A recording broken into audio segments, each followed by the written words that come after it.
Vote चोरी ऐतिहासिक तरीके से हुई है इस बार, इसलिए जीत भी ऐतिहासिक है। अब बताइए 243 में 208-9 सीटें जीत लेना, ये तो किसी के गले ही ये बात नहीं उतर रही, किसी को हजम नहीं हो रहा है। जिन लोग का जीतना एकदम पक्का लग रहा था, जैसे छपरा से खेसारी लाल यादव का जीतना एकदम पक्का लग रहा था, वो हार गए। जिसका लग रहा था मैथिली ठाकुर हार जाएगी, बहुत विद्रोह है, बहुत नाराज़गी है, वो जीत गई।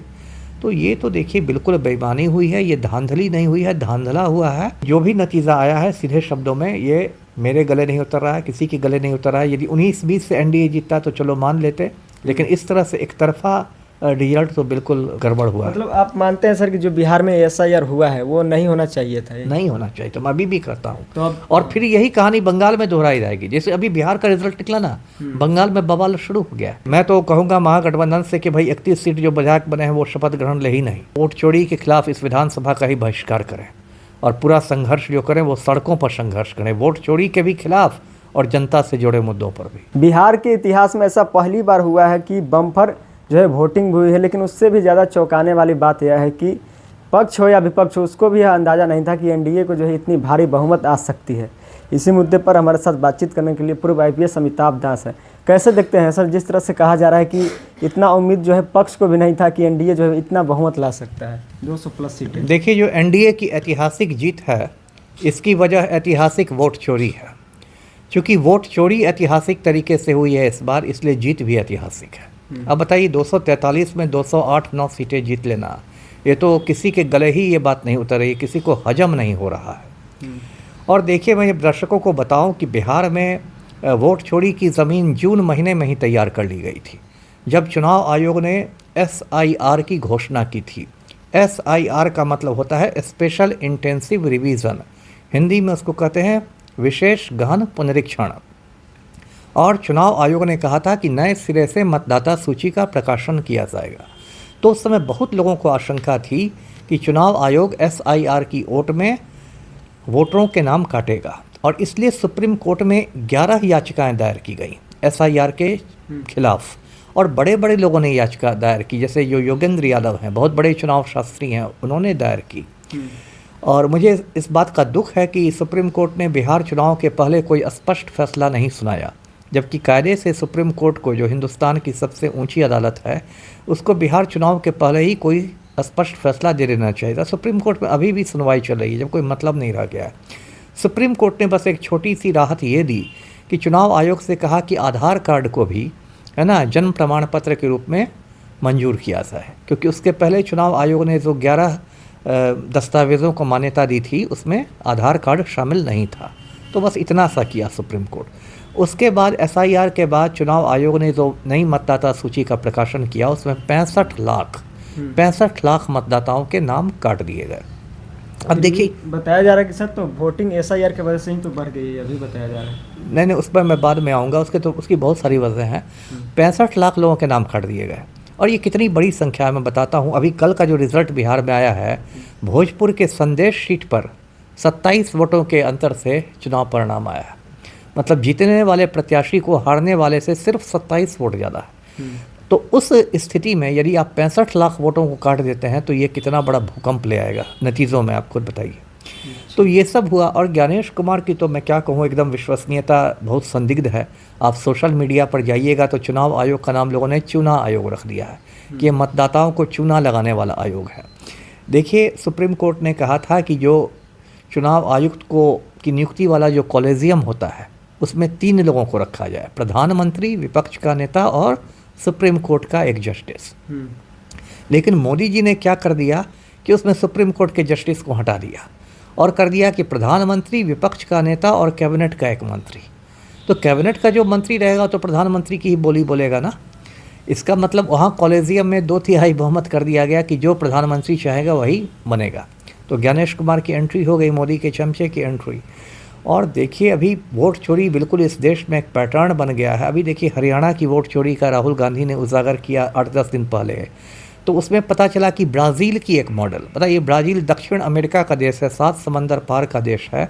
ब्राज़ील की एक मॉडल है मैथियस फेरेरो, उसने हरियाणा की एक सीट में 22 बार वोट दिया। कभी सीमा बन के, कभी स्वीटी बन के, कभी सरस्वती बन के, कभी कमला बन के, कभी विमला बन के। तो इन लोगों ने चुनाव को बिल्कुल मैं क्या कहूँ मजाक बना के रख दिया। बिहार में आप आइए, बिहार में मतदान के बाद देखिए कई जगह से खबर आई कि कुछ मतलब वीवीपैट। हाँ, जैसे समस्तीपुर में सराय रंजन विधानसभा सीट में सैकड़ों पर्चियां वीवीपैट की एक खेत से मिली। उसके बाद डीएम समस्तीपुर वहां पहुंचे। डीएम कहते हैं कि वो जो पर्चियां हैं वो मॉक ड्रिल की पर्चियां हैं। वो तो खाली भी बता रहे थे कि वो जो बक्से थे खाली थे पर्चियों के। नहीं, पर्चियां तो सबने देखी, आंख से देखी। डीएम उनका जो है बयान भी आया था बाद में। अच्छा ठीक है, कहा होगा उन्होंने, लेकिन उस समय उन्होंने कहा, जो मैंने सुना था, ये मॉक ड्रिल की पर्चियां। अब इसमें क्या है कि मॉक ड्रिल एक किस्म का रिहर्सल होता है जो चुनाव के पहले होता है। तो मॉक ड्रिल में भी नियम ये है कि उसके बाद वीवीपैट की पर्चियों को फाड़ दिया जाता है, टुकड़े टुकड़े कर दिया जाता है। यहाँ सलामत पर्चियाँ मिल रही। यही हाल आपको देखिए सासाराम में हुआ, रोहतास जिला मुख्यालय में। वहाँ जो वज्रगृह बना, स्ट्रांग रूम जिसको कहते हैं, जहाँ ईवीएम मशीनें रहती हैं, वहाँ आधी रात के समय एक ट्रक घुस गया। अब ट्रक 3 घंटे तक वहाँ रहा। जब विपक्षी कार्यकर्ताओं ने हल्ला किया तब वहाँ अधिकारी लोग पहुँचे। तब ट्रक में कहा गया कि ये खाली बक्से इसमें। अरे खाली बक्सा को लेकर ट्रक 3 घंटे अंदर में क्या करेगा? तो पूरा झोल झाल हुआ है। और देखिए हम लोग भी बिहार में ही रहते हैं, रात दिन हमारी पब्लिक से बात होती है, मीडिया से बात होती है। पूरा लग रहा था कि बिहार की जनता इस बार बदलाव के मूड में है। देखिए जब राहुल गांधी ने बिहार में जो वोटर अधिकार यात्रा निकाली थी 17 अगस्त से 1 सितंबर तक, उसमें एकदम जन सैलाब उमड़ा था। प्रशांत किशोर ने जो बिहार बदलाव यात्रा निकाली उसमें जन सैलाब उमड़ा था। जिन लोग का जीतना एकदम पक्का लग रहा था, जैसे छपरा से खेसारी लाल यादव का जीतना एकदम पक्का लग रहा था, वो हार गए। जिसका लग रहा था मैथिली ठाकुर हार जाएगी, बहुत विद्रोह है, बहुत नाराज़गी है, वो जीत गई। तो ये तो देखिए बिल्कुल बेईमानी हुई है, ये धांधली नहीं हुई है, धांधला हुआ है। और बिहार की जनता को इसका शांतिपूर्ण प्रतिरोध करना चाहिए। बिहार की जनता को ही क्या, पूरे देश की जनता को, क्योंकि जो आज बिहार में हुआ है कल बंगाल में होगा, परसों यूपी में होगा। जी सर, एसआईआर का जो मुद्दा था राहुल गांधी ने स्वयं उठाया था, लेकिन कहा जा रहा है कि जब बिहार में एसआईआर का मुद्दा जब उन्होंने उठाया, जब उनका जो है जन आंदोलन सड़कों पर दिखने लगी, उसके बाद इस मुद्दे को उठाकर राहुल गांधी खुद विदेश दौरे पर चले गए। जो प्रचार प्रसार होना चाहिए था बिहार चुनाव को लेकर, तेजस्वी जी अकेले पड़ गए। इसका भी नहीं ठीक है। देखिए बार बार तो राहुल गांधी राष्ट्रीय स्तर के नेता हैं, अब 24 घंटे तक तो वो नहीं रह सकते हैं, मतलब बिहार में ही। तो मोदी जी तो सर पीएम है, वो तो सत्ता में, वो फिर भी कई बार बिहार आ चुके हैं। मोदी जी का तो बस चलता हो तो गोलघर में प्रधानमंत्री आवास बना लेते हैं। देखिए सबका अपना अपना है। राहुल गांधी जो मुझे पता है वो दक्षिण अमेरिका के कुछ विश्वविद्यालयों में उनको बोलने के लिए बुलाया गया था। तो ठीक है, उनकी एक अंतर्राष्ट्रीय छवि है। मोदी जी को तो बुला लिया जाएगा तो 4 लाइन बोल नहीं पाएंगे बिना टेलीप्रॉम्प्टर के। तो मोदी और राहुल की तुलना नहीं हो सकती। राहुल गांधी काफ़ी पढ़े लिखे व्यक्ति हैं, मोदी जी तो ऐसे ही चौथी फेल आदमी हैं। तो ठीक है, लेकिन तेजस्वी ने उसको बीड़ा को उठाया और लोगों को बताया। देखिए जो भी नतीजा आया है, सीधे शब्दों में ये मेरे गले नहीं उतर रहा है, किसी के गले नहीं उतर रहा है। यदि 19-20 से एनडीए जीतता तो चलो मान लेते, लेकिन इस तरह से एक तरफा रिजल्ट तो बिल्कुल गड़बड़ हुआ। मतलब आप मानते हैं सर कि जो बिहार में एसआईआर हुआ है वो नहीं होना चाहिए था? नहीं होना चाहिए, तो मैं अभी भी करता हूँ। तो और फिर यही कहानी बंगाल में दोहराई जाएगी। जैसे अभी बिहार का रिजल्ट निकला ना, बंगाल में बवाल शुरू हो गया, क्योंकि चुनाव आयोग ने वहाँ भी एसआईआर का ऐलान कर दिया। यूपी में अखिलेश यादव भी वहाँ पर बोल दिए कि नहीं होने दें।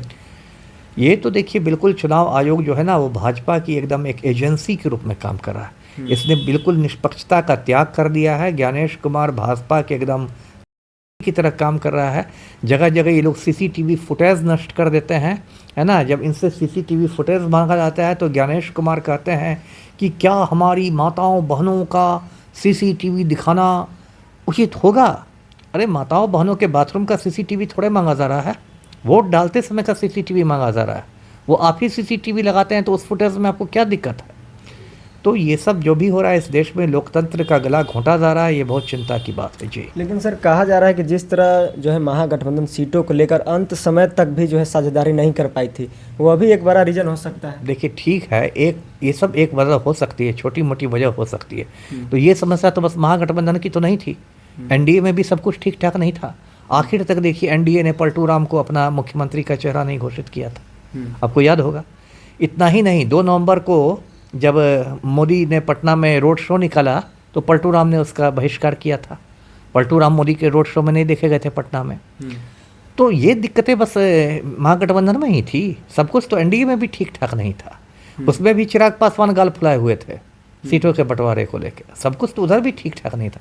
ये सब तो अब ज़बरदस्ती कहा जा रहा है, अब खोजा जा रहा है कि भाई इस प्रचंड जीत को कैसे जस्टिफाई किया जाए, कैसे सही ठहराया जाए। तो वो ज़बरदस्ती अब ये बात हो रही है, लेकिन ये बात नहीं है। सर तो एनडीए के जो है भारी बहुमत पर उसको यह भी लेकर कहा जा रहा है कि जो 10,000 रुपये वाली जो स्कीम थी नीतीश कुमार जी ने लाया, उसको लेकर महिलाओं का वोट काफ़ी नहीं, सब बात सही है, लेकिन एक यदि महिला का फैक्टर है तो युवाओं का भी फैक्टर बिहार में है। बिहार में बहुत बड़ी तादाद युवाओं की, और वो युवा तेजस्वी से बहुत ज़्यादा उनका आकर्षण था, क्योंकि तेजस्वी ने हर परिवार में एक सरकारी नौकरी की बात की थी। और जिस तरह से पिछले साल बीपीएससी अभ्यर्थियों पर लाठियां बरसी थी, बिहार का युवा बहुत हताश था और वो कहीं ना कहीं पलटू राम को सबक सिखाने के मूड में था। मैं बार बार कहता था कि यदि सारे बेरोजगार एक हो जाएंगे तो मुख्यमंत्री को बेरोजगार कर देंगे, तो वो फैक्टर भी है जी। सर अब आखिरी सवाल है सर कि अब तो महागठबंधन एनडीए ने तो पूरा बहुमत ला दिया, 200 प्लस सीटें, बिल्कुल। तो अब मुख्यमंत्री का चेहरा कौन हो सकते हैं आपके अनुसार? पलटू होंगे, और कौन होगा? नीतीश कुमार जी होंगे। हाँ हाँ, एकदम। कहा जा रहा है कि अगर ऐसा होता है तो मतलब बीजेपी तो खुद से ही सरकार बना सकती, उतना सीटें ला ठीक है, बना सकती है, लेकिन अभी थोड़े समय तक गठबंधन धर्म का पालन किया जाएगा। क्योंकि चुनाव आपने उनके साथ मिल के लड़ा है, आपने उनको अपना चेहरा घोषित किया, इसलिए थोड़े मैं ये नहीं कर रहा कि 5 साल तक, मैं 2030 तक की बात नहीं कर रहा, लेकिन 8-9 महीने तक गठबंधन धर्म का पालन किया जाएगा, पलटू को ये किया जाएगा, उसके बाद तो तड़ी पार बैठे ही हुए हैं, है ना। मतलब कुछ टेम्पोररी के लिए मतलब सीएम। हाँ, वही मैं कह रहा हूँ, उसके बाद कोई बहाना निकाल लिया जाएगा, नहीं तो जदयू ही को तोड़ दिया जाएगा। जैसे महाराष्ट्र में शिवसेना को तोड़ दिया गया, एनसीपी को तोड़ दिया गया, पता चला कि जदयू ही को तोड़ दिया गया, ललन सिंह और बाकी लोग निकल गए, तोड़ फोड़ मच गई। लेकिन कुछ महीने के लिए ही पलटू राम को रखा जाएगा जी। सर आरजेडी हो या पूरे महागठबंधन हो, अब इतने जो है कम सीटें आई हैं, अब जो है अपने अस्तित्व के लिए देखिए, मैं तो कहूँगा महागठबंधन से कि भाई 31 सीट जो विधायक बने हैं वो शपथ ग्रहण ले ही नहीं, वो वोट चोरी के खिलाफ इस विधानसभा का ही बहिष्कार करें, और पूरा संघर्ष जो करें वो सड़कों पर संघर्ष करें, वोट चोरी के भी खिलाफ और जनता से जुड़े मुद्दों पर भी जी। धन्यवाद सर। तो जिस तरह से हमने पूर्व IPS अमिताभ दास जी से बात की, इन्होंने पूरे जो है चुनावी प्रक्रिया को लेकर अपना जो है राय रखा है। बाकी आपकी क्या राय है कमेंट कीजिए। देखते रहिए द एक्टिविस्ट। मैं उनको बहुत बहुत धन्यवाद।